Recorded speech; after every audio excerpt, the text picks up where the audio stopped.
Hello बच्चों, आज हम पढ़ेंगे 6 क्लास हमारे अतीत भाग 1 से चैप्टर नंबर 3 आरंभिक नगर। तो इसमें चैप्टर में क्या है, इसमें 2 बच्चों की कहानी दी हुई है। एक है जसपाल, एक दूसरा है हरप्रीत। तो दोनों बच्चे अपने घर के सामने यानी कि अपनी गली में ही क्रिकेट खेल रहे होते हैं और जो वहाँ बुजुर्ग लोग बैठे थे तो वो बातें कर रहे थे कि जो उनके गाँव में उनका गाँव था वहाँ पर जो सबसे पुरानी इमारतें थी वो क्या हो थे, वो टूटने फूटने लगी थी।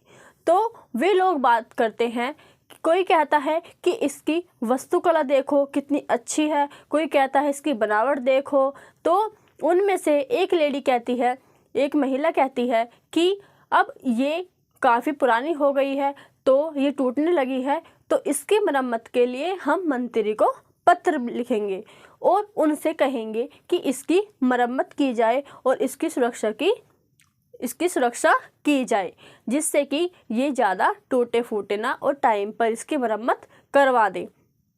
तो वो बच्चे सोचते हैं कि हम, क्योंकि जो बच्चे थे उन घरों को क्या कहते थे, उनको कहते थे भूतिया घर या फिर खंडर। तो वो बच्चे बोलते हैं कि ये उन घरों के यानी कि जो खंडर है उन घरों के बारे में ये बातें ऐसे क्यों कर रहे हैं, कि ऐसा उनमें है क्या। तो वही चैप्टर, इन सब के बारे में ही हम इस चैप्टर में पढ़ेंगे, यानी कि जो पुरानी इमारतें हैं, कुछ वहाँ की चीज़ें हैं, उसके बारे में हम इस चैप्टर में पढ़ेंगे। तो चैप्टर में उन चीज़ों को पढ़ने से पहले हम कुछ महत्वपूर्ण शब्द जान लेते हैं, जैसे कि हड़प्पा। हड़प्पा क्या है? हड़प्पा एक जगह है और दूसरा क्या है, एक सभ्यता है। जो हड़प्पा जगह वो कहाँ पर है? वो है पाकिस्तान में। कहाँ पर? पाकिस्तान में। और जो हड़प्पा सभ्यता है वो एक हड़प्पा सभ्यता यानी कि जगह के नाम पर उसका नाम रख दिया जाता है। और जो सभ्यता होती है तो जो सभ्यता है यानी कि सभ्यता जगह के नाम पर उसका नाम रख दिया जाता है। जैसे कि हड़प्पा जो था, हड़प्पा क्या है? एक जगह है, वहाँ पर कुछ चीज़ें मिली, वहाँ पर कुछ चीज़ विकसित थी, तो इसलिए क्या रखा, उसका नाम रख दिया हड़प्पा सभ्यता। तो सभ्यता होती क्या है? सभ्यता होती क्या है? तो सभ्यता वो स्थान या वो जगह है जहाँ पर लोगों की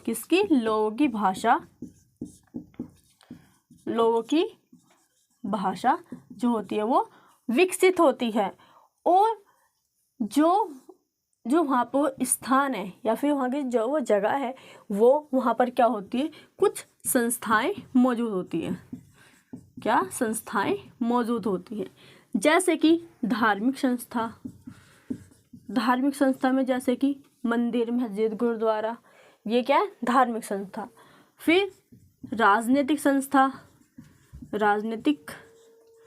संस्था जैसे कि वहाँ की सरकार यानी वहाँ का प्रशासन, जैसे कि वहाँ पर राजा रहे होंगे तो जो वहाँ पर उसको चलाते थे।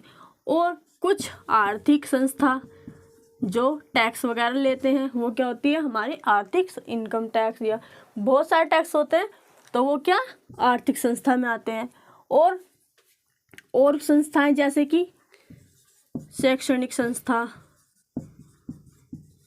जैसे कि स्कूल हो गए, कॉलेज हो गए, क्या हो गए, ये क्या है? हमारी शैक्षणिक संस्था। तो सभ्यता वो होती है जहाँ पर लोगों की भाषा क्या होती है? विकसित होती है और वहाँ के समाज में कुछ संस्थाएं मौजूद हो, जैसे कि धार्मिक, राजनीतिक, आर्थिक और शैक्षणिक संस्थाएं, जैसे ये सब संस्थाएं वहाँ पर मौजूद हो तो वहाँ का समाज क्या होता है? विकसित होता है। तो उसे क्या बोलते हैं? उसको सभ्यता बोला जाता है। तो अब हमारा जो नेक्स्ट शब्द है वो हमारा क्या है? वो है हमारा नगर। अब नगर क्या है? यानी कि हमारा चैप्टर क्या है? आरंभिक नगर।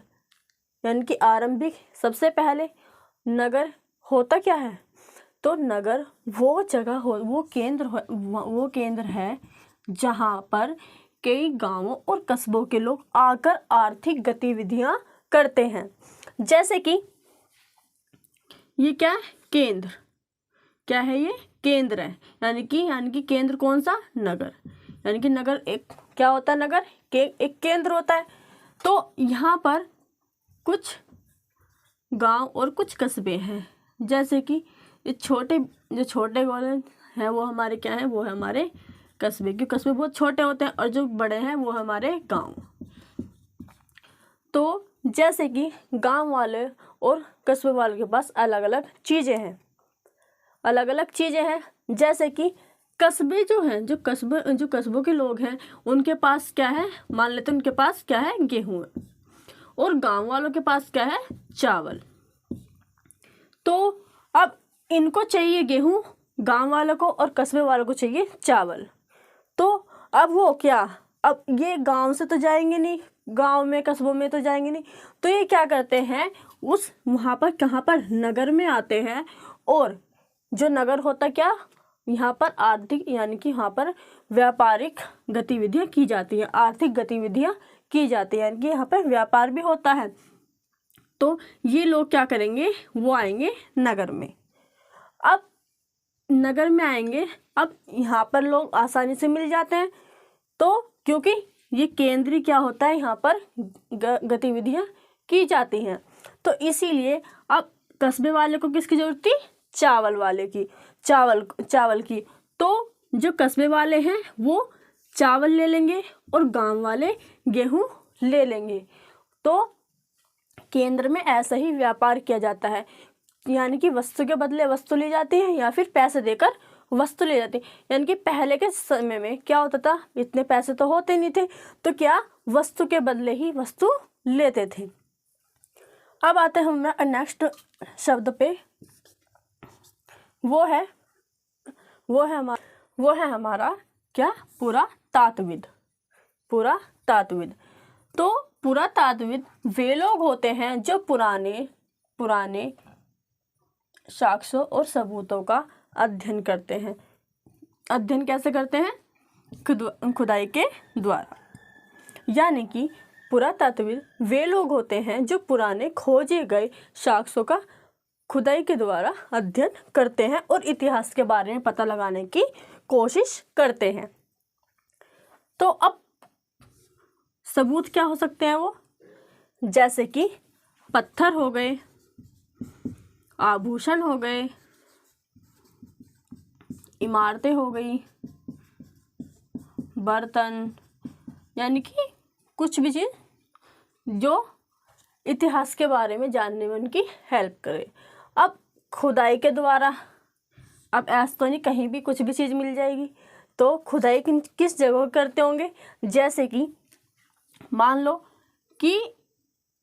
लेते हैं कि 1000 वर्ष पहले क्या लोग रहते थे, कब, 1000 वर्ष पहले मान लेते हैं। तो जब वहाँ पर लोग रहते थे तो उनके घर भी होंगे, और वो कुछ अपने बर्तन, गहने और कुछ ना कुछ वो इस्तेमाल करते होंगे, यानी कि उनके पास बर्तन रहे होंगे, घर रहे होंगे, उनके पास गहने रहे होंगे। तो यानी कि वो अपनी ज़रूरतों का सामान तो रखते ही होंगे। तो जब वहाँ पर लोग रह रहे, लेकिन किसी कारण वहाँ पर आपदा आ गई, क्या, किसी कारण वहाँ पे आपदा आ गई, तो क्या हुआ, जो ये लोग जो थे यहाँ पर, वो यहाँ से चले गए, और उनका जो कुछ सामान तो अपने साथ ले गए, लेकिन काफ़ी सारा सामान उनका उसी जगह छूट गया। तो वो क्या हुआ, जो यहाँ पे आपदा आई थी, यानी कि यहाँ पे कुछ धूल मिट्टी कुछ बहकर रेत वगैरह यहाँ पे आ गई, तो जो इनके नगर थे, इनके गांव थे, उनका सामान था वो दब गया। फिर कुछ टाइम बाद फिर से मान लेते हैं यहाँ पे 500 वर्ष बाद क्या हुआ, फिर से नए लोग आए वहाँ पे, उस जगह लोगों ने रहना शुरू किया।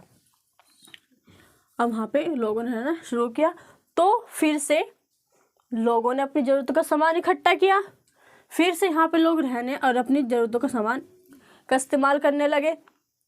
फिर किसी कारण कुछ आपदा आ गई, फिर से लोगों का सामान यहाँ पे छूट गया, फिर ये दब गए, यहाँ पे ये सारा सामान यहाँ पे दब गया। अब फिर 100 साल पहले, कब, 100 साल पहले फिर लोगों ने यहाँ पे रहना शुरू किया, यहाँ पे लोगों ने अपने घर बनाए, अपनी ज़रूरत का सामान लाए। तो अब जब वो घर बना रहे थे तो घर बनाने के लिए सबसे मेन चीज़ होती है वो क्या होती है, वो होती है यानी कि जो घर बनाते हैं उसके लिए पहले ज़मीन की खुदाई की जाती है जिससे कि वो नींव रख सके। तो जब इन्होंने खुदाई की तो इनको क्या मिला, जो नीचे यानी कि जब उन्होंने खुदाई की, ज़मीन की खुदाई की, तो जो नीचे सामान था वो उन्हें मिला। तो वो खुदाई कर यानी कि जो पुरातात्विक होते उनको पता चलता है कि यहाँ इस जगह कुछ सामान मिल रहा है। तो वहाँ पर वो जाते हैं और वहाँ की खुदाई करते हैं उस ज़मीन की, और जो वहाँ पे साक्ष्य होते हैं यानी कि वहाँ के सबूत होते हैं उनको इकट्ठा करके और पता लगाते हैं कि उस ज़माने में यानी कि उस समय में वो लोग इन चीज़ों का इस्तेमाल करते होंगे। ठीक है, अब हम पढ़ते हैं अपना नेक्स्ट टॉपिक। तो हमारा नेक्स्ट है पुरातत्व, पूरा टॉपिक नहीं, अब पढ़ते हैं हम अपना नेक्स्ट शब्द। तो वो है हमारा पुरातत्व। क्या? पुरातत्व। तो पुरातत्व क्या होता है? पुरातत्व दो शब्दों से मिलकर बना है, जैसे कि पुरा यानी कि पुराना प्लस तत्व यानी कि कुछ सामान, पुराना सामान, तो उसको क्या बोला जाता है? उसको बोला जाता है पुरातत्व। अब हम आते हैं अपने नेक्स्ट शब्द पर, तो वो है नगर दुर्ग। अब नगर दुर्ग क्या होता है? तो वो इलाका जहाँ पर संपन्न और बड़े लोग रहते थे। ऐसा माना जाता है कि जो नगर दुर्ग थे वो ऊंचाई पे होते थे, तो वहाँ पर जो बड़े लोग थे यानी कि बड़े लोग जैसे कि शासक यानी कि राजा, कौन? राजा, और अमीर व्यापारी यानी कि जो ज़्यादा टैक्स यानी कि कर देते होंगे उनको क्या बोला गया है? उनको बड़े लोग या फिर संपन्न लोग बोला गया है जो नगर दुर्ग में रहते थे। और अब हमारा नेक्स्ट शब्द है वो है भारतीय उपमहाद्वीप।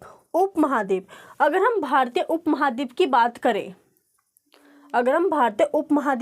करें तो जो भारतीय उपमहाद्वीप है वो किससे मिलकर बना है?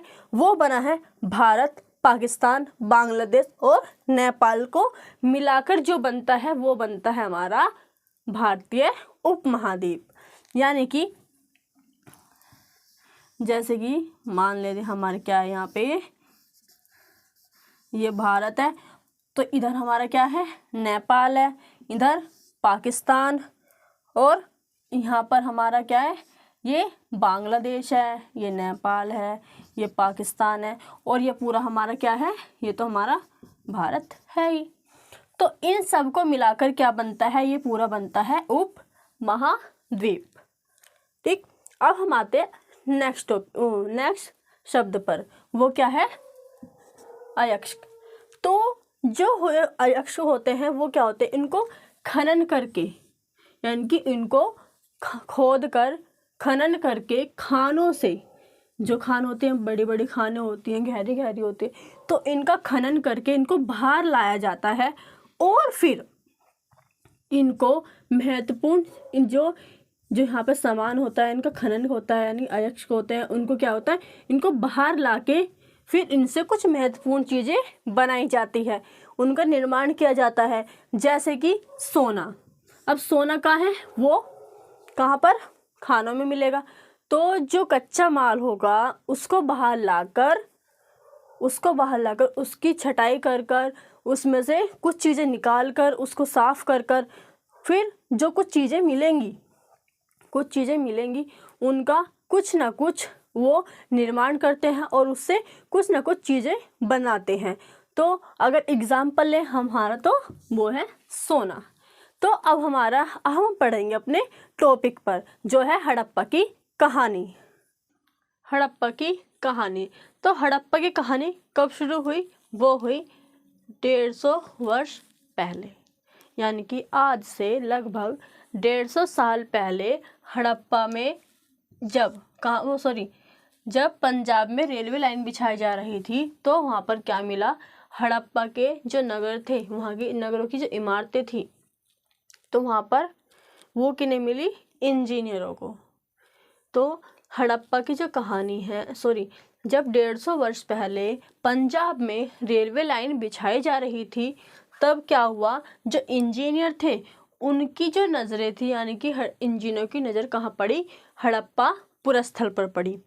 तो उन्होंने क्या समझा कि ये कोई खंडर है।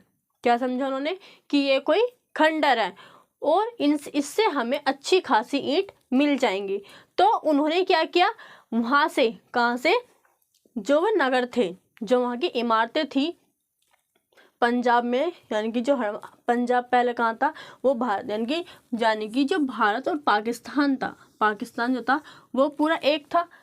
तो जो पंजाब था वो भारत और पाकिस्तान में था। लेकिन जब भारत पाकिस्तान का बंटवारा हुआ तो वो कहाँ चला गया, जो वो ज़मीन थी वो कहाँ चली गई, पाकिस्तान में। तो जो अब हड़प्पा है वो कहाँ पर है, वो अब पाकिस्तान में। लेकिन पहले तो सब एक था। तो जब इंजीनियर की नज़र कहाँ, जहाँ वो रेलवे लाइन बिछा रहे थे, तो उनकी नज़र पड़ती है, वो समझते हैं कि ये कोई खंडर है और इससे हमें अच्छी खासी ईंटें मिल जाएंगी। लेकिन वो क्या करते हैं, वहाँ से ईंटें निकाल लेते हैं। अब ईंटें वो इतनी निकाल लेते हैं कि जो वहाँ की इमारत थी वो नष्ट हो गई, यानी कि वो ईंटें हज़ारों में निकाल लेते हैं। तो जब वहाँ की इमारत जो वहाँ की इमारतें थी वो नष्ट होने लगी, और फिर क्या, वहाँ की इमारतें नष्ट हो गई। फिर जब पंजाब रेलवे लाइन बिछ गई तो वहाँ पे काम ख़त्म हो गया। उसके बाद लगभग 70 वर्ष बाद, कब, यानी कि पहले 150 वर्ष पहले रेलवे लाइन बिछा देती, लेकिन उसके 150 वर्ष बाद, यानी कि अगर देखा जाए, यानी कि आज से 80 वर्ष पहले, फिर क्या हुआ, पुरातत्विकों को हड़प्पा के बाद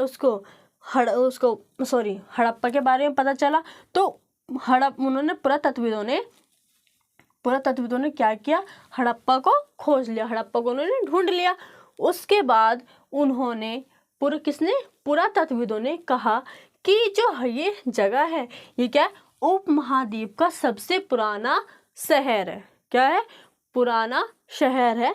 किसका, उपमहाद्वीप का सबसे पुराना शहर बताया किसको, हड़प्पा को सबसे पुराना शहर बताया उपमहाद्वीप का।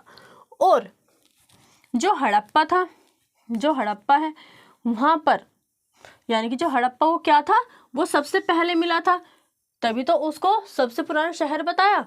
तो जैसे कि हड़प्पा सबसे पहले मिला, और उसके बाद, यानी कि हड़प्पा के बाद भी जो चीज़ें मिलती रही, कुछ जो सामान मिलता रहा, उसको क्या कहा, उसको हड़प्पा सभ्यता का नाम दे दिया गया। जैसे पहले हमें क्या मिला, हमें मिला हड़प्पा, उसके बाद मोहनजोदड़ो, उसके बाद काफ़ी सारे शहर मिले, नगर मिले। तो उसको क्या बोला गया, उसको किसी दूसरा नाम नहीं गया, उसको हड़प्पा सभ्यता ही बोला गया। और हड़प्पा सभ्यता जो हड़प्पा था उसमें क्या थे, उसमें बड़े बड़े भंडार गृह थे, यानी कि हड़प्पा में बहुत बड़े बड़े भंडार घर भी थे। यानी कि जब उनकी जो इमारतें थी, जो घर थे, उनके अंदर बड़े बड़े भंडार घर बनाए गए थे, यानी कि जो अनाज था उसको इकट्ठा करने के लिए। अब हम पढ़ते हैं नेक्स्ट टॉपिक, जो कि है जो हड़प्पा के नगर हैं, यानी कि इन नगरों की विशेषताएं के बारे में हम पढ़ेंगे। इन नगरों की विशेषताएं क्या थी। तो जो ये नगर थे उनको क्या था, उनको 2 भागों में बांटा गया था। पहले को कहा गया पूर्वी भाग, तो दूसरे को क्या कहा, यानी कि एक को पूर्वी भाग, दूसरे को पश्चिमी भाग कहा गया।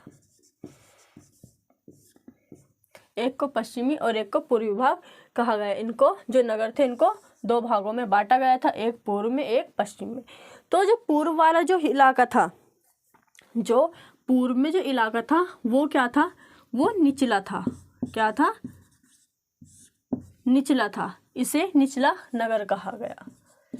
और जो पश्चिम में था उसको क्या कहा गया, जो पश्चिम में जो इलाका था उसे कहा गया,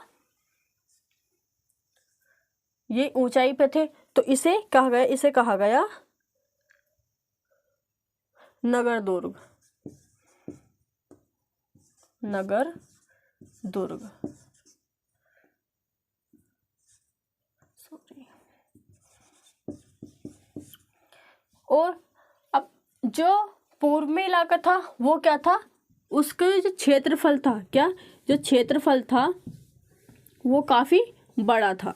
क्या था, काफ़ी बड़ा था। और पश्चिम में जो नगर थे उनका जो क्षेत्रफल था, वो क्या था, बहुत कम था। क्या था, कम था। लेकिन जो पूर्व में जो नगर थे, यानी कि जिसको निचला नगर कहा गया है, वो जो पूर्व में नगर थे वो उसका क्षेत्रफल तो बड़ा था, लेकिन वो क्या, एक मंजिल यानी कि बहुत छोटे घर बनाए जाते थे। कितने, एक मंजिला, एक मंजिला या फिर 2 मंजिला, इससे ज़्यादा ऊंचाई पर नहीं बनाए जाते थे। लेकिन अगर पश्चिम यानी कि नगर दुर्ग की बात करें, पश्चिमी भाग की बात करें, तो इनकी जगह क्या थी, बहुत कम थी। इनकी जगह कम थी, लेकिन इनको ऊंचाइयों पे बनाते थे, यानी कि इनको 2 मंजिला, 3 मंजिला, 4 मंजिला इनको बनाया जाता था, यानी कि 2 या 2 से अधिक, 2 या 2 से अधिक। तो इनको, ये इनकी जगह कम थी लेकिन इनको ऊंचाइयों पे बनाया जाता था। और पूर्व में जगह ज़्यादा थी लेकिन इनको, ये क्या थे, बहुत छोटे थे, कम ऊंचाई पे बनाया जाता था। और इनमें क्या खासियत थी कि इनमें जो खासियत थी, उनको ये क्या थे, इनमें यानी कि पूर्व में भी और पश्चिम में भी, पूर्व पश्चिम में ही दोनों में, जो दोनों के जो नगर थे, इनमें क्या था, जो इनकी इमारतें थी उनमें क्या, इनमें चिनाई की गई थी, यानी कि चारों तरफ क्या की गई थी, चिनाई की गई थी, यानी कि इनके तरफ चारों, यानी कि इनको चारों तरफ दीवार की गई थी, दीवार की गई थी। और चारों तरफ पक्की दीवार और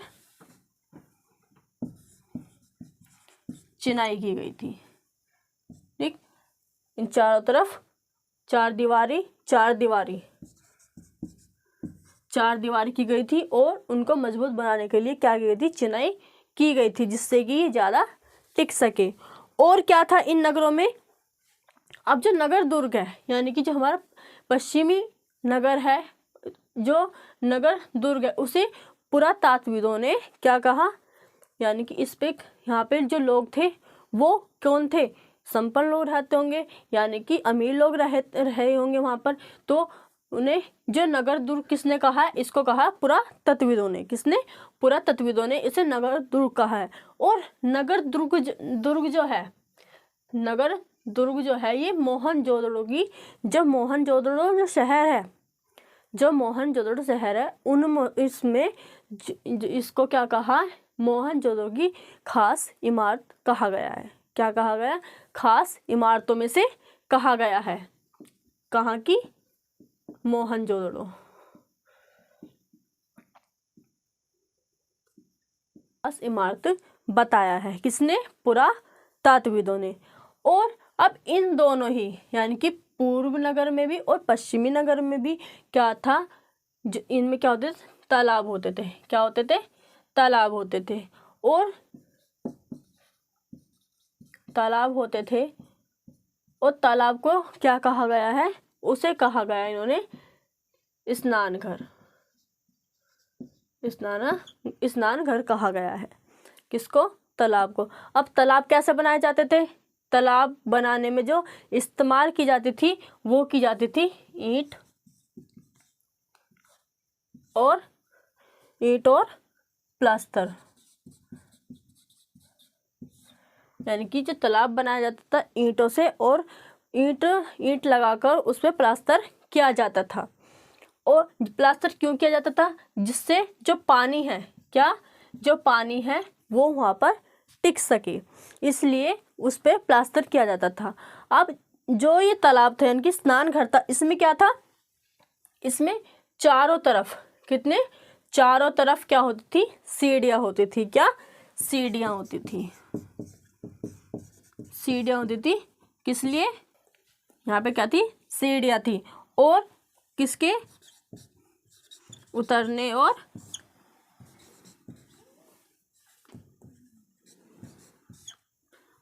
चढ़ने के लिए क्या थी, यहाँ पे सीढ़ियाँ बनाई गई, जीने बनाए गए थे यहाँ पर चारों तरफ जीने बनाए गए थे। और इनके चारों तरफ, जो तालाब था इसके चारों तरफ क्या होता था, कमरे होते थे। क्या, कमरे होते थे चारों तरफ, तालाब के चारों तरफ कमरे बनाए जाते थे। और अब मोहनजोदड़ो, जो है मोहनजोदड़ो, उसको नगरदुर्ग की क्या खास इमारत कहा गया था। अब मोहनजोदड़ो कहाँ हमारा, मोहनजोदड़ो हमारा यहाँ पर है। ये क्या है, मोहनजोदड़ो।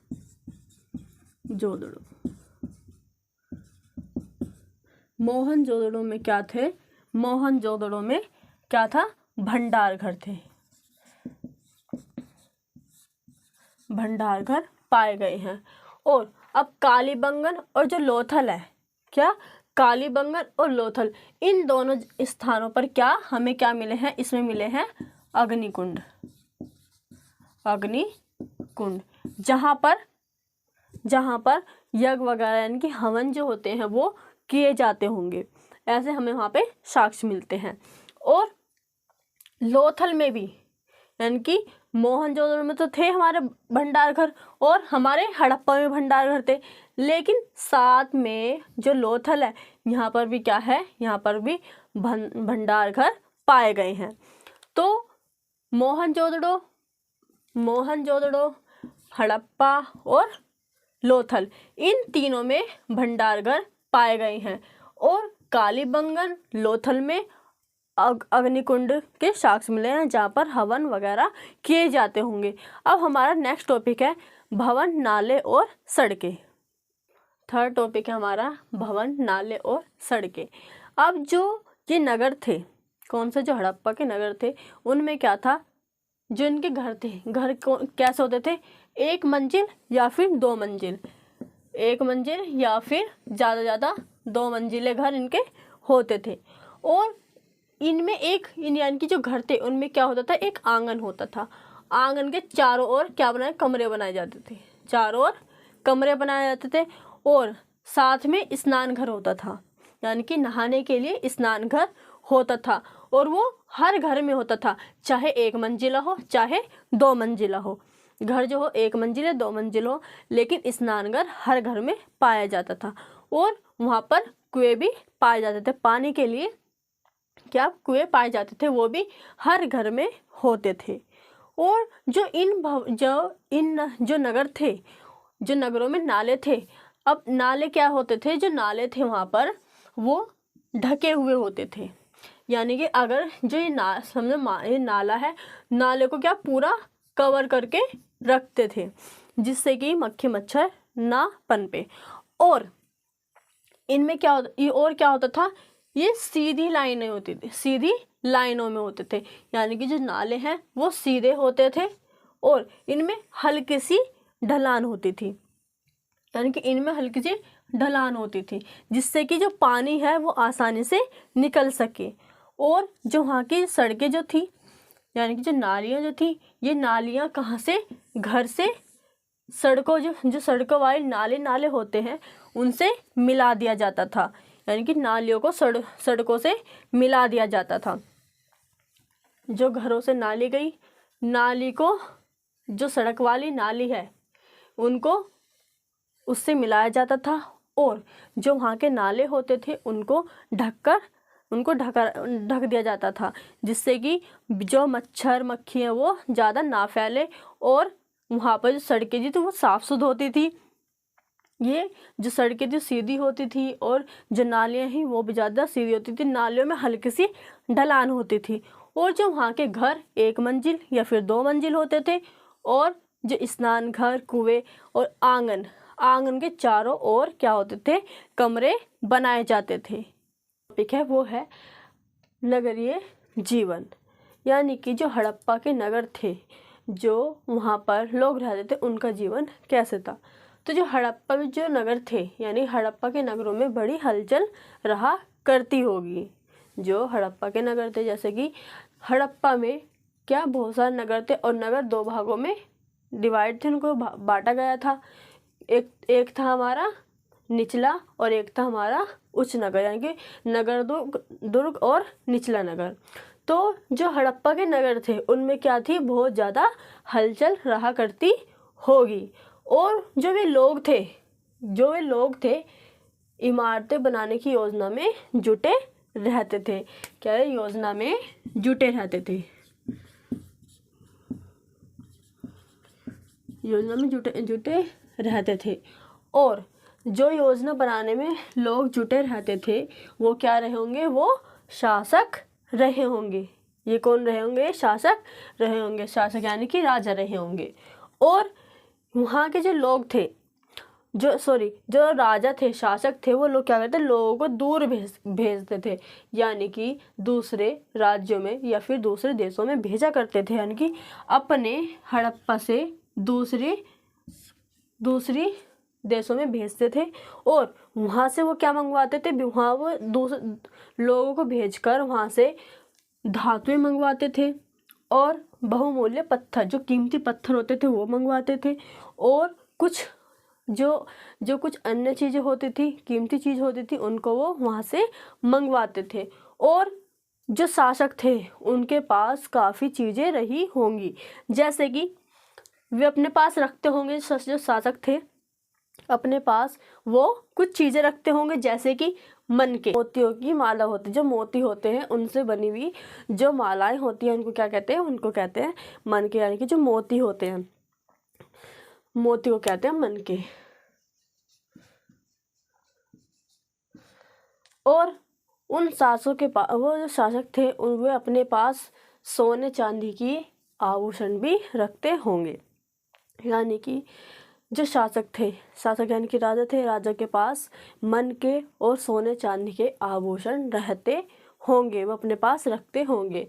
और जो हड़प्पा के नगर थे उन नगरों में क्या थे? लिपिक थे। क्या थे? लिपिक वो होते हैं जो मोहरों पर लिखते हैं, मोहरों पर वो लिखते हैं। जो मोहरें थी, यानी कि जो मोहरें थी वो काफ़ी चीज़ों पे लिखते होंगे, लेकिन काफ़ी चीज़ों पे लिखी होंगे। लिपिक थे उन्होंने काफ़ी चीज़ों पर लिखे होंगे, तो लेकिन वो ज़्यादा नहीं बच पाए, हमें नहीं मिले।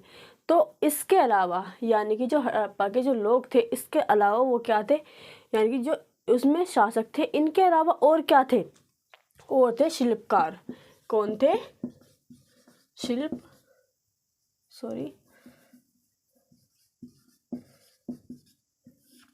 और क्या थे? शिल्पकार थे। शिल्पकार जो थे वो क्या थे? कौन कौन थे?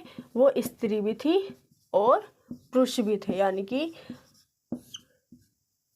जो शिल्प, यानी कि जो चीज़ें बनाते होंगे, यानी कि जो अपने कला कार्य करते होंगे, यानी कि चित्रकारी जो करते होंगे, तो उसमें क्या थे? वो शिल्पकार में क्या थे?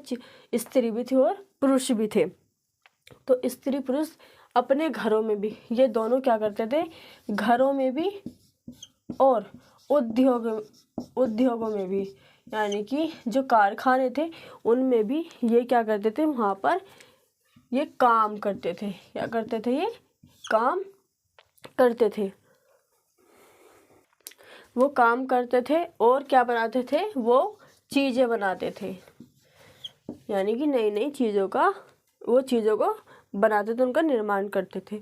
और ये लोग क्या करते थे? दूर जाते थे, यानी कि दूसरे देशों में जाते थे, और ये यानी कि लंबी लंबी यात्राएं भी करते थे। और ये लोग वहाँ से, यानी कि वो अपने देश से कहीं दूसरे देश में जा रहे थे, तो वहाँ की कुछ कहानी लेके आ गए, और वहाँ से कुछ किस्से लेके आ गए, यानी कि किस्से कहानी लेकर आए। कहाँ पर? अपने देश में, अपनी जगह स्थल पे। और बच्चों के, यानी कि जो मिट्टी के बर्तन हैं, मिट्टी के जो खिलौने हैं, किसके, मिट्टी के खिलौने भी मिले हैं। कहाँ पर, हड़प्पा नगर में मिट्टी के खिलौने भी मिले हैं। मिट्टी के खिलौने जिनसे बच्चे खेलते होंगे, बच्चे खेला करते होंगे। यानी कि जो हड़प्पा के नगर थे उनमें क्या थी, उनमें बहुत ज़्यादा हलचल थी और लोग इमारत बनाने की योजना थी उसमें जुटे रहते थे। और वो लोग कौन होते थे, वो होते थे शासक। वो शासक होते थे और जो शासक थे वो लोगों को दूर भेजते थे, लोगों को दूर भेजकर वहाँ से कुछ महत्वपूर्ण या बहुमूल्य चीज़ें मंगाते थे। यानी कुछ धातु हो गई, कुछ पत्थर हो गए, और भी कुछ चीज़ें हो गई जो कीमती होती है। और वो शासक, वो उन जो शासक होते थे, जो राजा होते थे, उनके पास क्या होता था, उनके पास सोने चांदी के और मन के यानी कि आभूषण होते थे। और उन नगरों में लिपिक होते थे जो मोहरों पर लिखते हैं। और इसके अलावा क्या था, और भी क्या, वहाँ पे उन नगरों में शिल्पकार थे। कौन थे, उन नगरों में शिल्पकार थे जो नई नई चीज़ें बनाते थे। और शिल्पकार कौन थे, वो स्त्री भी थी और पुरुष भी थे।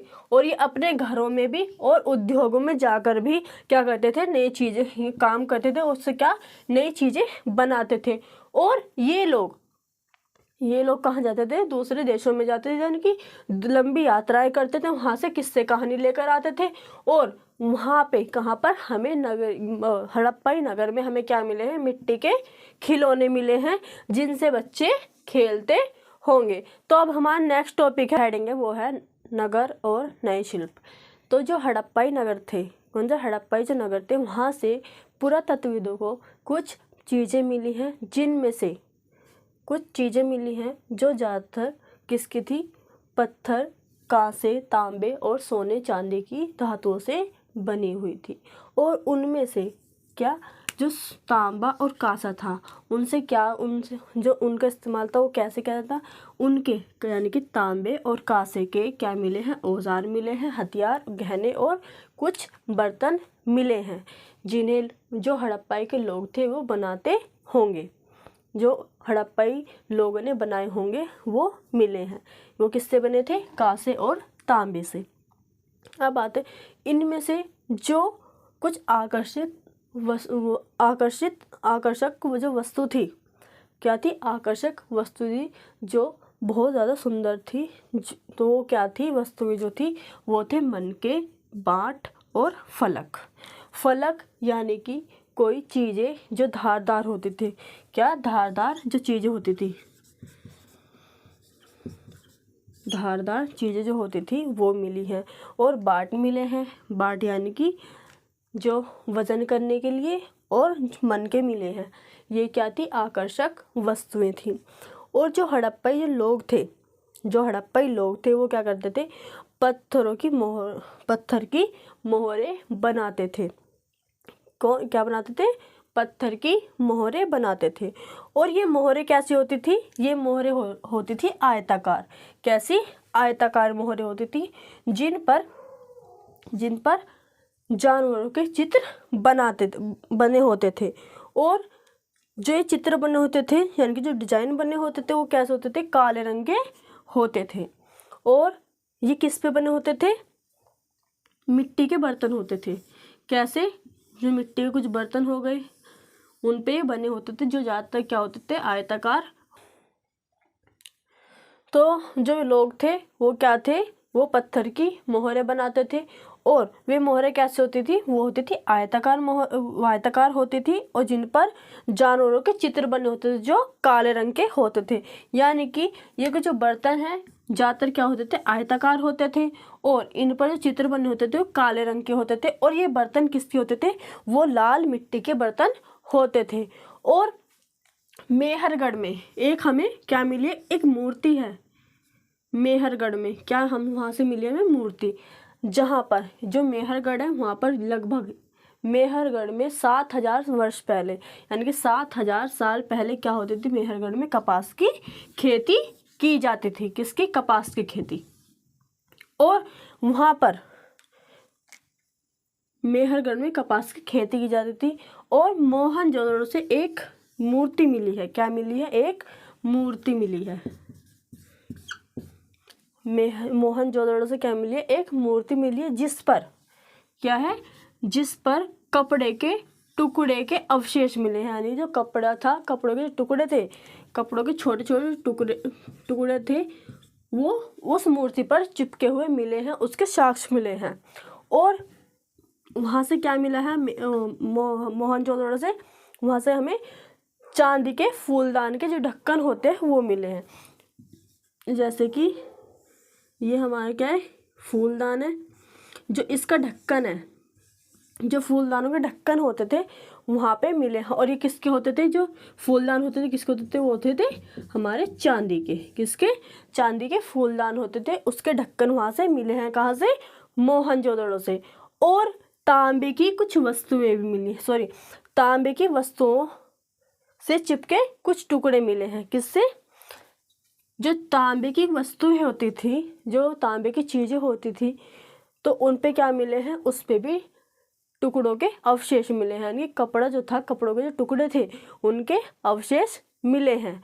अब हमारा नेक्स्ट हेडिंग है, वो है हमारी कच्चे माल की खोज में।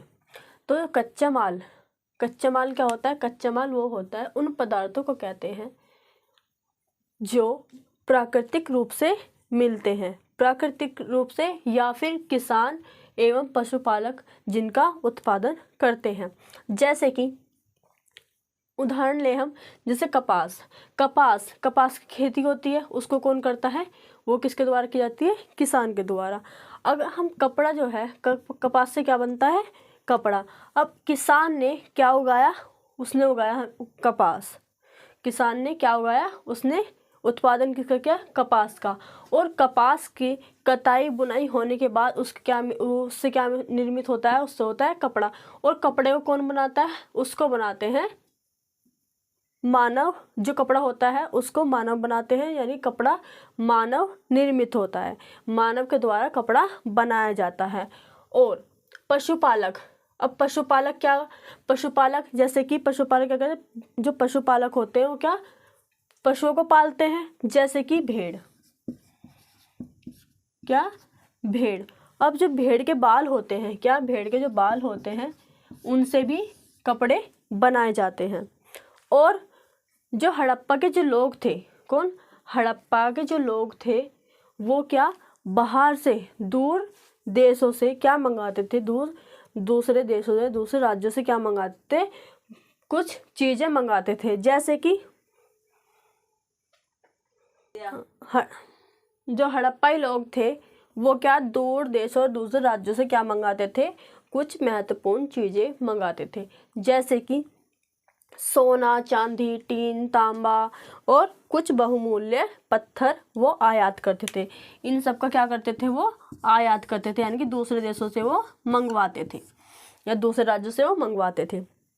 अब दूसरे देशों से ही मंगवाते थे। जैसे कि तांबा जो है वो क्या? राजस्थान से और पश्चिमी एशियाई देश जो ओमान है, यानी कि ओमान और राजस्थान से वो तांबे का आयात करते थे। टीन, अब हमारा जो टीन है वो कहाँ से आता था? वो आता था ईरान से और अफगानिस्तान से। सोने का जो आयात किया जाता था वो किया जाता था कर्नाटक से। और जो बहुमूल्य पत्थर थे, जो कीमती पत्थर थे, वो कहाँ से आते थे? गुजरात, ईरान और अफगानिस्तान से आते थे।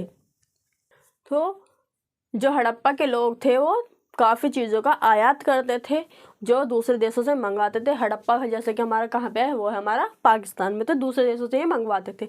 जैसे कि तांबा, टीन, सोना, चांदी, लोहा, इन सब का ये आयात करते थे और ये अलग अलग जगह से मंगाए जाते थे। अब हम पढ़ेंगे अपने नेक्स्ट हेडिंग कि जो नगर में रहने वाले लोग थे उनके लिए जो भोजन था वो कहाँ से आता था। हमारी हेडिंग है नगरों में रहने वाले लोगों के लिए भोजन। जो लोग थे, कौन जो लोग थे वो कहाँ रहते थे, वो लोग गांव में भी रहते थे और नगरों में भी रहते थे। जो गांव में लोग रहते थे वो ज़्यादातर क्या होते थे, किसान और चरवाहे, यानी कि जानवरों को चराते थे। और जो नगरों में लोग रहते थे वो कौन होते थे, वो लेखक, शासक और दस्तकार होते थे। शासक यानी कि राजा, लेखक यानी कि जो लिखते हैं इतिहास, और दस्तकार यानी कि जो चित्रकला या हस्तकला जो करते हैं उनको कहते हैं दस्तकार।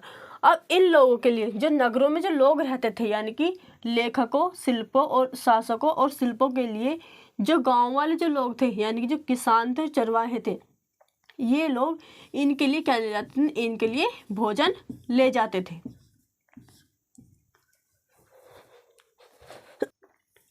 तो जो किसान और चरवाहे थे वो शासक, जो शहर में जो लोग रहते थे उनके लिए क्या ले जाते, उनके लिए ये भोजन ले जाते थे। और जो हड़प्पा के जो लोग थे, कौन, हड़प्पा से हमें क्या मिली है, हड़प्पा में कुछ अवशेष मिले हैं जिनसे पता चलता है कि ये लोग खेती करते थे।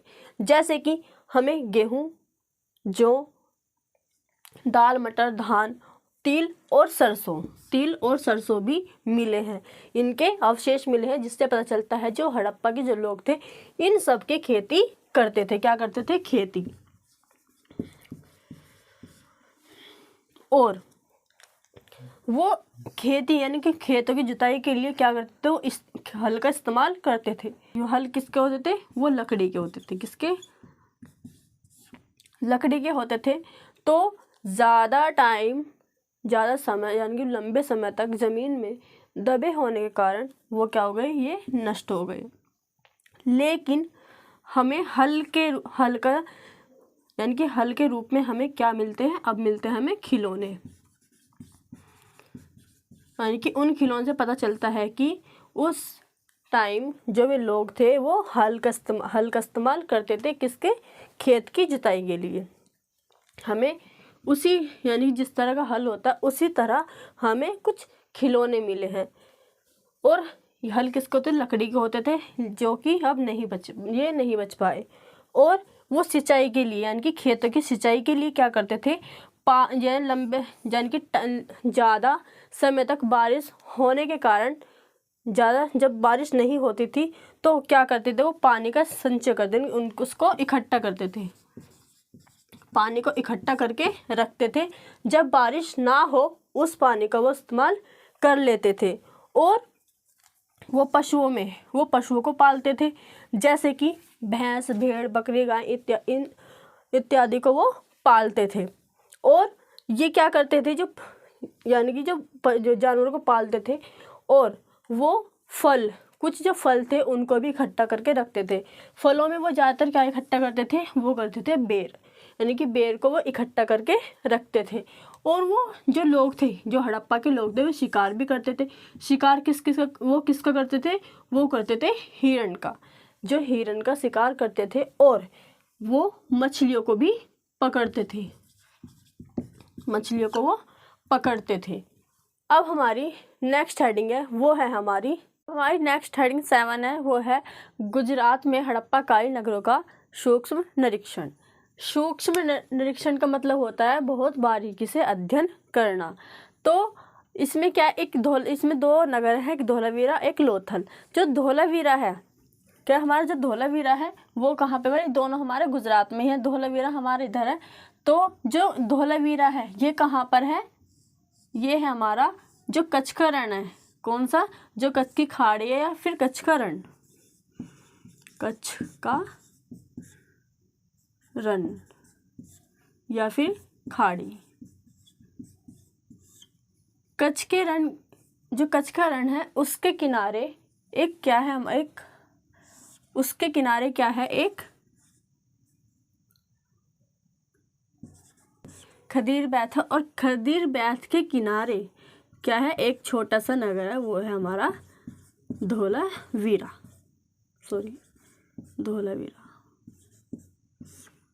यानी कच्छ, जो कच्छ की जो कच्छ का रण है कि जो कच्छ की खाड़ी है, वहाँ पर क्या है, एक खदीर बैत है। खदीरबैत एक नदी है और उसके किनारे क्या बसा हुआ है, एक नगर है, वो है धोलावीरा। तो धोलावीरा जो है वहाँ पर हमें क्या मिलता है, जो धोलावीरा वहाँ पे क्या मिलता है, वहाँ पे साफ पानी और वहाँ की ज़मीन है वो बहुत उपजाऊ है। और जैसे कि हड़प्पा में क्या था, जो हड़प्पा के नगर थे उनको क्या था, उनको 2 भागों में बांटा गया था, लेकिन जो धोलावीरा है उसको 3 भाग में बांटा गया है। और धोलावीरा और हड़प्पा में जो खास बात है वो क्या है कि इनमें यानी कि हड़प्पा और धोलावीरा में इनके जो इनकी इमारतें थी, जो इनके नगर थे, उसके चारों तरफ क्या की गई थी, चारों तरफ पत्थर की ऊंची ऊंची दीवार की गई थी। कैसे, चारों तरफ ऊंची ऊंची दीवार की गई थी, चारों तरफ, किसके, धोलावीरा और हड़प्पा के चारों तरफ। और इन दोनों यानी कि हड़प्पा और धोलावीरा में क्या थे, उसमें अंदर जाने के लिए क्या थे, बड़े बड़े प्रवेश द्वार थे। क्या थे, प्रवेश द्वार थे बड़े बड़े। और एक खुला मैदान था, यानी हड़प्पा में, जो हड़प्पा के नगर थे उसमें, और धोलावीरा नगर जो है उसमें क्या थे, एक बहुत बड़ा खुला मैदान था, जहाँ पर क्या होता था, जहाँ पर सार्वजनिक कार्यक्रम आयोजित किए जाते थे। वहाँ पर सार्वजनिक कार्यक्रम आयोजित किए जाते थे। और हड़प्पा की लिपि जो थी, हड़प्पा की लिपि के जो अक्षर थे वो क्या थे, पत्थरों से, जो हड़प्पा की लिपि के जो अक्षर थे उनको क्या किया गया था, पत्थरों पर खोदा गया था। यानी कि जो हड़प्पा की जो लिपि के अक्षर जो थे, जैसे हड़प्पा की लिपि के जो अक्षर थे उनको क्या, एक पत्थर पर छेनी हथौड़े की सहायता से खोदा गया था, उनको किस पर, पत्थर पर। और जो अभिलेख थे, क्या थे, जो अभिलेख थे उनको क्या, लकड़ी का एक फ्रेम बनाया जाता था और उसमें जड़ा जाता था। जैसे कि आज जैसे फोटो जड़वाते हैं, उसी तरह जो इनके अभिलेख थे, किसके, हड़प्पा के, जो हड़प्पा के अभिलेख थे उसको क्या था, जो अभिलेख थे, जैसे ये अभिलेख हैं और इनको एक फोटो फ्रेम में जड़वाया जाता था इनको। और उनके कुछ जो लेख थे, उनकी मोहरें थी, तो वो कहाँ, वो और जो वस्तुएं थी, मोहरे और जो उनके लेख थे, अभिलेख यानी कि हड़प्पा सभ्यता में जो लेख और मोहरे थी उनको क्या था, उनको पत्थरों पर, जो ज़्यादातर पत्थरों में पाए जाते थे, ये वस्तुएं पाए जाते थे। यानी कुछ जो मोहरे और कुछ जो लेख थे वो ज़्यादातर किस में मिलते थे, वो मिलते थे वस्तुओं पर, यानी कि किसी न किसी सामान पर ये मोहर लगी हुई या फिर ये लेख लिखे जाते थे। और जो अब हमारा है क्या, लोथल, अब हम पढ़ेंगे लोथल के बारे में। लोथल भी हमारा कहाँ है, गुजरात में।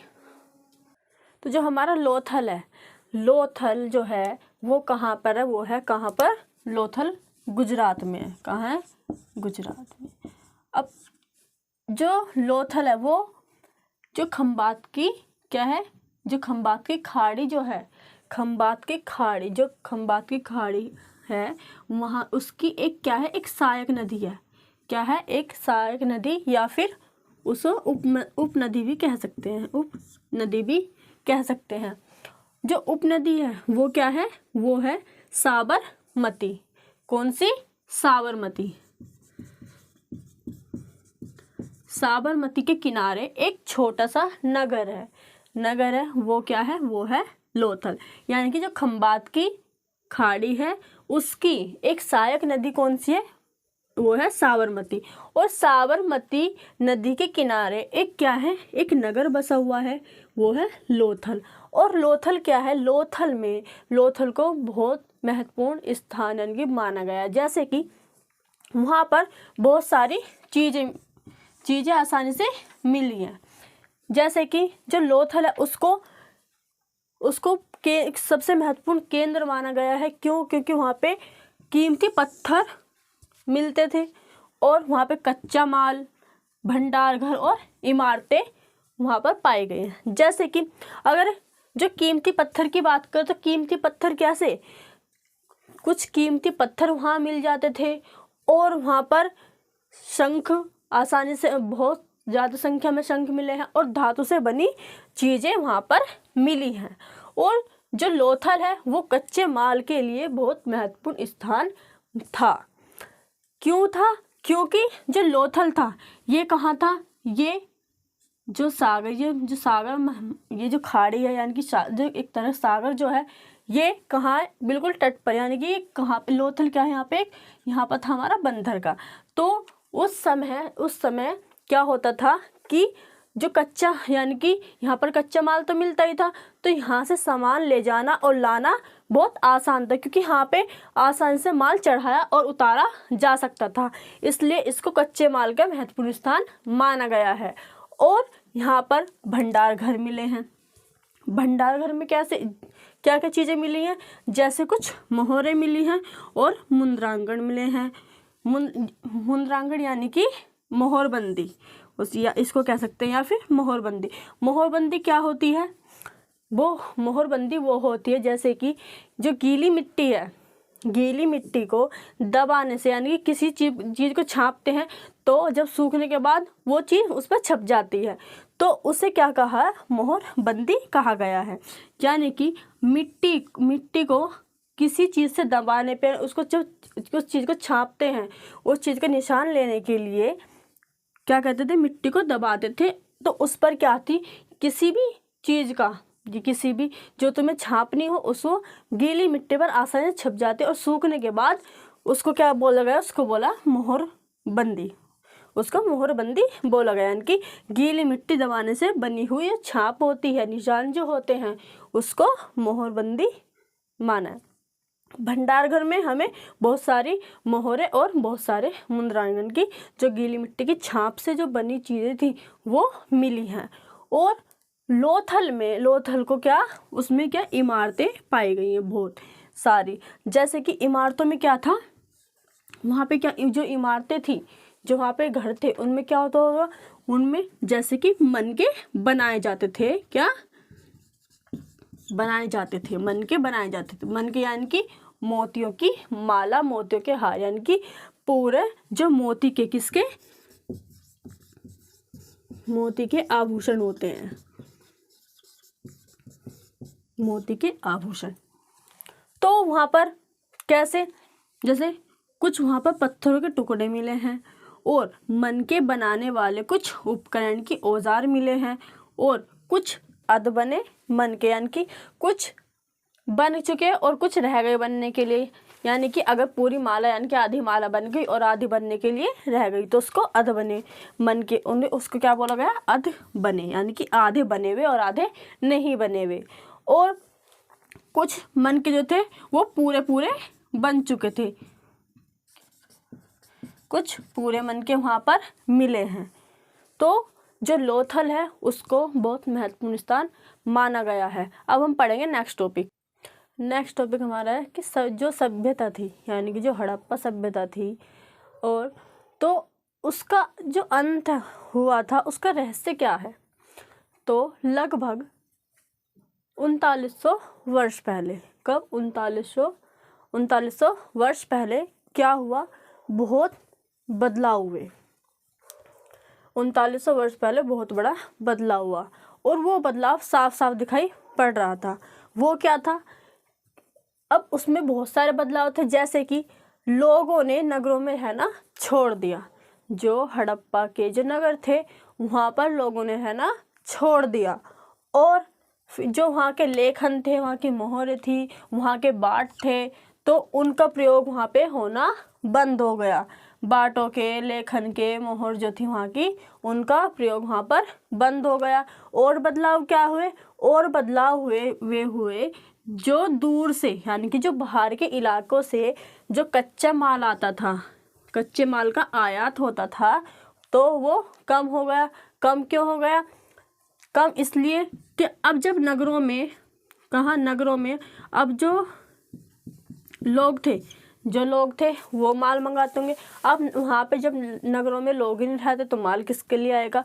तो इसीलिए बाहर से जो माल आता था, जो कच्चा माल आता था, वहाँ उसका आयात, यानी कि वहाँ से बाहर से माल आना बहुत कम हो गया, मतलब वहाँ पे माल जो था वो ना के बराबर था।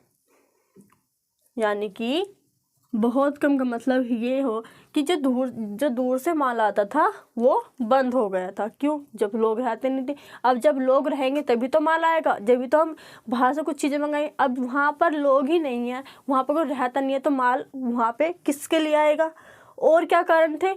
और कारण थे कि जो मोहनजोदड़ो की सड़क थी, किसकी? जो मोहनजोदड़ो की जो सड़कें थी, वहाँ पर क्या हुआ? कचरे के वहाँ पर ढेर लगने शुरू हो गए। क्या? कचरे के ढेर लगने शुरू हो गए। कहाँ पर? मोहनजोदड़ो में। और जो जल निकास प्रणाली थी, यानी कि जल की प्रणाली थी, वो भी क्या होगी? वो भी नष्ट हो गई। जो जल निकास प्रणाली थी उसका इस्तेमाल बंद, तो वो भी वो नष्ट हो गई पूरी। और बदलाव क्या? और बदलाव थे कि जो सड़कें जो थी, कहाँ की? जो हड़प्पा की, मोहनजोदड़ो सड़कें जो थी, वहाँ पर क्या हुआ? वहाँ पर झुग्गीनुमा घर बनाए गए, यानी कि सड़कों पर झुग्गियाँ पड़नी शुरू हो गई। नगरों में नहीं, कहाँ पर? सड़कों पे झुग्गियाँ पड़नी शुरू हो गई।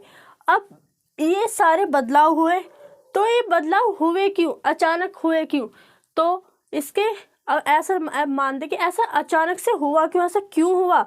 तो कुछ विद्वान कहते हैं कि नदियाँ सूख गई। क्या? नदियाँ सूख गई, इसलिए सारे बदलाव हुए। इसलिए पूरे इतना बदलाव हुआ वो नदियों के सूखने से हुआ। और जो दूसरे विद्वान हैं वो क्या कहते हैं? ये दूसरे विद्वान कहते हैं कि जो जंगल था, जंगल का विनाश हो गया। क्या हो गया? जंगलों का विनाश हो गया, तो इसलिए ये सब बदलाव हुए।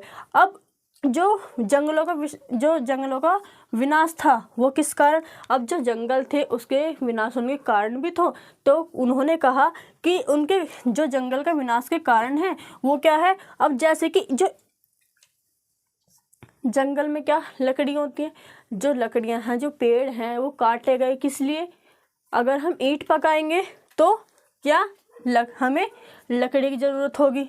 और जो मवेशी होंगे, मवेशी को जो बड़ा बड़ा जो जानवरों का झुंड जो था, बड़े बड़े जो झुंड थे, वो चारे के लिए कहाँ पे? मैदानों में आते थे। तो वहाँ के मैदान और जंगल नष्ट हो गए। ये कौन कहते हैं? ये विद्वान ऐसा कहते हैं। ये जंगलों के विनाश, जो जंगल का विनाश हुआ, जो जंगल नष्ट हुए, उनके कारण में ये बताते हैं कि जो हम अगर ईंट पकाएंगे तो हमें लकड़ी की ज़रूरत होगी, क्योंकि ईंट लकड़ी कोयले से बनाई जाएगी, पकाई जाएगी। और मवेशी को जो मवेशी थे वो चारे के लिए मैदानों में आते थे, इसलिए मैदान और जंगल नष्ट हो गए। और क्या कारण बताते हैं? अगर जो तांबा है, क्या? जो तांबे, जो कच्चे धातु, जो तांबे की कच्ची धातुएं होती हैं, तांबे की जो कच्ची धातुएं होती हैं, तो उससे क्या तांबा मिलता है। तो तांबा बनाने के लिए, यानी कि तांबे की जो कच्ची धातु होती है उसको पकाने के लिए, जिससे तांबा बनेगा, उसको पकाने के लिए भी क्या लकड़ी की ज़रूरत होगी। और क्या कारण बताते हैं कि वो बताते हैं कि जंगलों के साथ साथ क्या हुआ, वहाँ पे बाढ़ आ गई। क्या आ गई? वहाँ पर बाढ़ आ गई, इसलिए वो नष्ट हो गई। क्या हुए? कौन नष्ट हो गए? जंगल नष्ट हो गए। और वहाँ पर जो पूरा बदलाव था, जो पूरी सभ्यता थी, उसमें जो सभ्यता थी वो उसका अंत हो गया। लेकिन ये सब कारण ठीक है कि कुछ ने कहा कि नदियाँ सूख गई, कुछ ने कहा कि जंगल जो थे जंगलों का विनाश हो गया। अब ये सब तो हो गया, लेकिन अब जो बाढ़ होगी या जो जंगल होंगे वो कहीं एक स्थान के तो होंगे ख़त्म। यानी कि अगर कोई स्थान है, क्या है? कोई स्थान है, तो अगर कोई बाढ़ आएगी, जंगल आएंगे, तो इसी इलाके में तो बाढ़ आएगी, इसी इलाके के जो जंगल है वो नष्ट होंगे। लेकिन जो बाकी स्थान था वहाँ पर क्या हुआ? जो वहाँ की सभ्यता वो नष्ट हो गई। तो ऐसा माना जाता है, ऐसा लगता है कि जो वहाँ के शासक थे, कौन? शासक। जो वहाँ के शासक थे यानी कि जो राजा थे उनका नियंत्रण क्या था, खत्म हो गया था, उनका नियंत्रण समाप्त हो गया था। इसलिए वहाँ इतने सारे बदलाव देखने को मिलते हैं। और क्या हुआ होगा वहाँ पे। अब चाहे नियंत्रण खत्म हुआ हो या चाहे कोई आपदा आई हो, लेकिन इन आपदा और जो नियंत्रण था, शासक का जो राजा थे उनका नियंत्रण था, और जो वहाँ पर आपदा आई होगी, उनसे साफ साफ पता चलता है कि जो पूरी सभ्यता थी उसमें बहुत ज़्यादा परिवर्तन आया। क्या आया, सब में परिवर्तन देखने को मिलता है। किससे, आपदा आने से या फिर शासक का नियंत्रण खत्म होने से। और जो पाकिस्तान सिंधु और जो पंजाब की जो वहाँ पे बस्तियाँ थीं, किसकी, पाकिस्तान की, सिंधु की और पंजाब की, जो इनकी बस्तियाँ थी वो क्या थी, ये पूरी तरह क्या गई, उजड़ गई। क्यों उजड़ गई, क्योंकि कहीं बाढ़ आ गई, कहीं शासकों का नियंत्रण खत्म हो गया, तो वहाँ पर लोगों ने रहना छोड़ दिया। तो इसलिए वहाँ की बस्तियाँ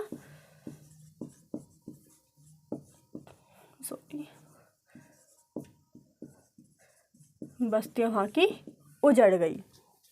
और क्या हुआ, पहले लोग कहाँ रहते थे, पहले लोग कहाँ पे, ये हमारे पूरे पूर्व उत्तर दक्षिण में लोग, पूर्व पश्चिम में लोग रहते थे।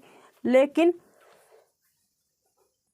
तो पहले लोग कहाँ रहते थे, पहले पूर्व में, जैसे हमारे 4 दिशाएं हैं, पूर्व, पश्चिम, उत्तर और दक्षिण।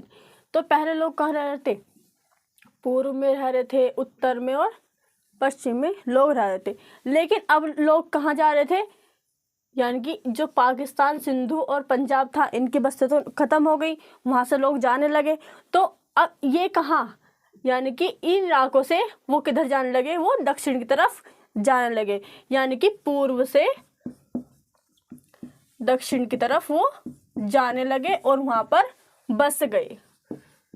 क्या गए, वहाँ पर बस गए। तो जो अब सभ्यता थी वो समाप्त हो गई। लोग जो लोग थे वो एक जगह से दूसरी जगह जाने लगे। तो अब उसके बाद लगभग 2500 वर्ष बाद, यानी कब, 3900 में बदलाव हुए, यानी कि जो सभ्यता थी वो नष्ट हो गई, इसका अंत हो गया। उसके बाद लगभग 2500 वर्ष बाद, आज से 2500 वर्ष पहले, यानी कि क्या हुआ, फिर से नगरों का विकास हुआ। क्या हुआ, नगरों का विकास हुआ, फिर से नगर बसने लगे। तो अब ये सब होने के बाद फिर से कब, यानी कि इससे पहले क्या हुआ था, 3900 में बदलाव हुए। उसके बाद 25 वर्ष, यानी कि लगभग 14 साल, कितने, 14 साल के बाद बदलाव हुए, फिर से नए नगर बसे, नई बस्तियां बसी, लोग रहने शुरू हुए, उन्हें लोगों ने काम करना शुरू हुआ। तो अब हमारा चैप्टर होता है ख़त्म।